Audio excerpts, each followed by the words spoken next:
Well, welcome everyone. It's Janice here from Let's Resin and Craft. Hope you're all doing well. So what I want to go through with you today is I've had a few people ask me if they can use a standard shop-bought canvas for their resin projects. And my answer is absolutely yes, but there is some preparation that you're going to have to do. So I want to go through what I do, and it works perfectly, and it'll work perfectly for you. So there always is a little bit of give on any canvas that you buy, because there's no backing to it.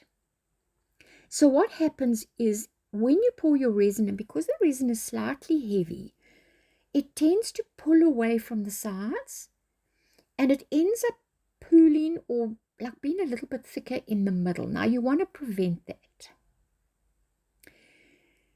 Right, so with every canvas, you get this little packet of wooden strips. Now they are called keys. And in every corner at the back of the canvas, there's some little slots in the wood. And those keys fit into those slots.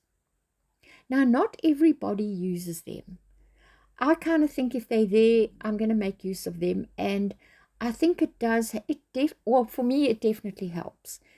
It stabilizes your canvas a little bit, and it also makes it a little bit more taut. It doesn't quite have as much give.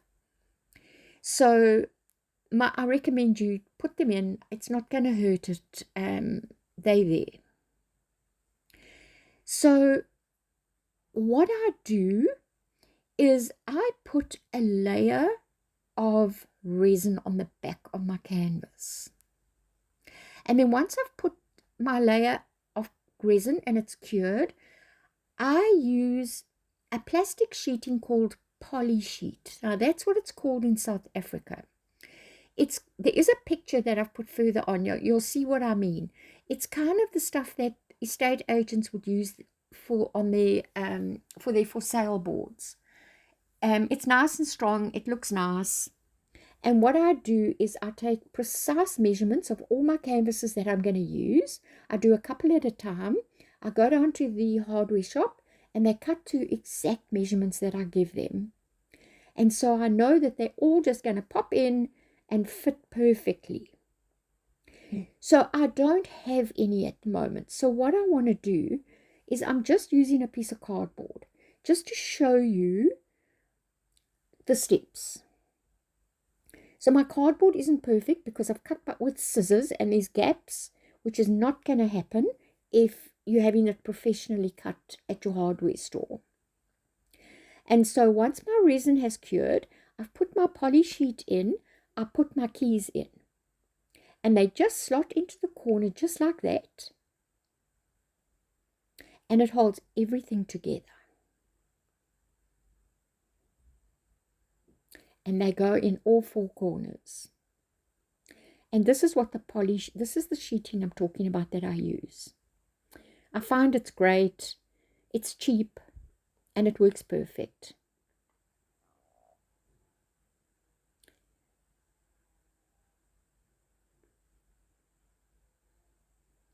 Right, so I'm just going to take all of that out, and I'm going to put in my layer of resin. So I don't use a lot of resin. It spreads very, very easily. I've got about 40 grams there. Now, I do know somebody here that does stuff for a local craft market. She puts a much thicker layer of resin in. You know, I just find resin is expensive, and that poly sheet is really not expensive. You get a big sheet, so you get a lot of pieces out of it. So I prefer to just put a thinner layer of resin and then put my poly sheet over that, and I found that the stability is perfect. So I just spread the resin around. I go right up to the wood using my spatula. I'm not worried about bubbles or anything like that. You're not going to see this. And then I just let it cure overnight.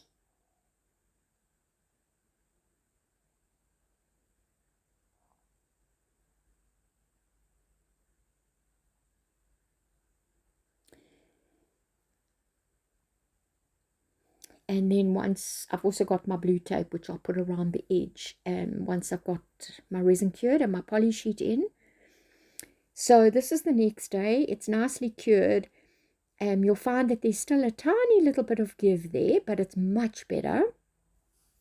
And so now I've just painted this white just to make it look a little bit better. I mean, it's not pretty, but this is going to be for my home. So it's not like I'm selling it or I'm doing it for someone.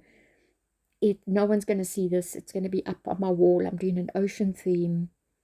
So I'm just going ahead with I'll keep this piece of cardboard in. So I lay my cardboard on top of my cured resin, and I'm going to put all of my keys in, and that keeps it all together, holds it in place, and gives me a super nice firm canvas to work on.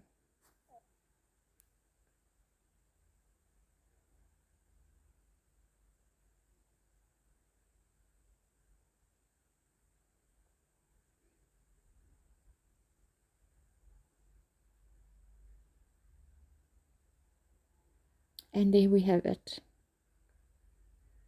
I just put that on the background, on the edges, and that just prevents my resin from sticking there. Easy to pull off, and you'll have a nice clean backing.